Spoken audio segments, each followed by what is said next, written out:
जया रेसिपीमध्ये तुमचे सर्वांचे खूप खूप स्वागत आहे। मी आज तुम्हाला कढी आणि भजे करून दाखवणार आहे। चला तर आता आपण रेसिपीला सुरुवात करू। मी 1 वाटी बेसन पीठ घेतलेले, आपण 1 चमचा मीठ घालू, अर्धा चमचा तिखट घालू, अर्धा चमचा हळद घालू, 1 चमचा ओवा घालू, चवीपुरता हिंग घालू। आता आपण कांदा टाकून घेऊ, थोडी कोथिंबीर टाकू,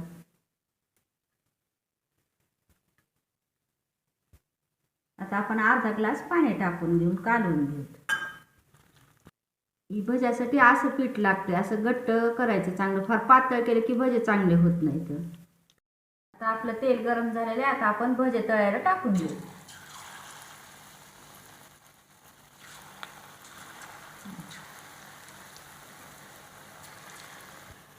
बारीक गॅस करून चांगले तळून घ्यायचे।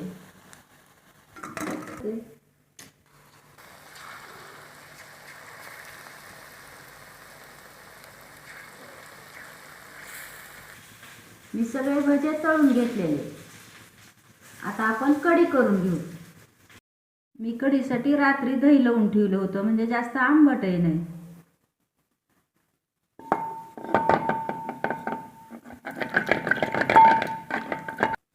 या दह्यात आपण 1 पळी डाळीचे पीठ टाकून घेऊ।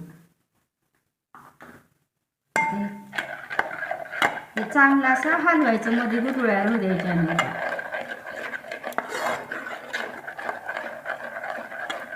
याच्यात मी 1 पेलाभर पाणी टाकून घेते। आता एका पातेल्यात मी आता फोडणीसाठी जिरे मोहरी टाकून घेऊ। तेल टाकले, आता आपण मोहरी टाकून घेऊ, जिरे टाकून घेऊ।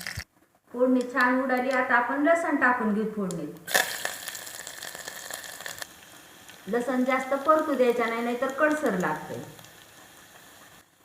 आता आपला लसण परतला, आता आपण कढीपत्ता टाकून घेऊ। अद्रक आणि हिरव्या मिरचीची पेस्ट टाकून घेऊ।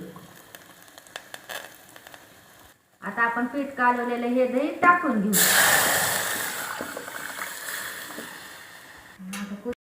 आता आपण अर्धा चमचा हळद टाकून घेऊ। आता कोथिंबीर टाकून घेऊ। आता आपण 1 चमचा साखर टाकून घेऊ।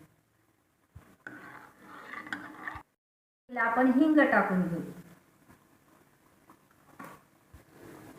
आता आपण 5 मिनिटं उकळी येऊ देऊ कढीला।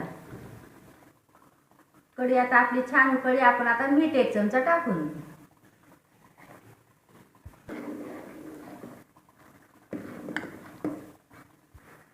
आपले कढी आणि भजे तयार झालेले खायला। आपले भजे कुरकुरीत आणि खमंग झाले खायला, आणि कढी सुद्धा खूप छान झाली खायला।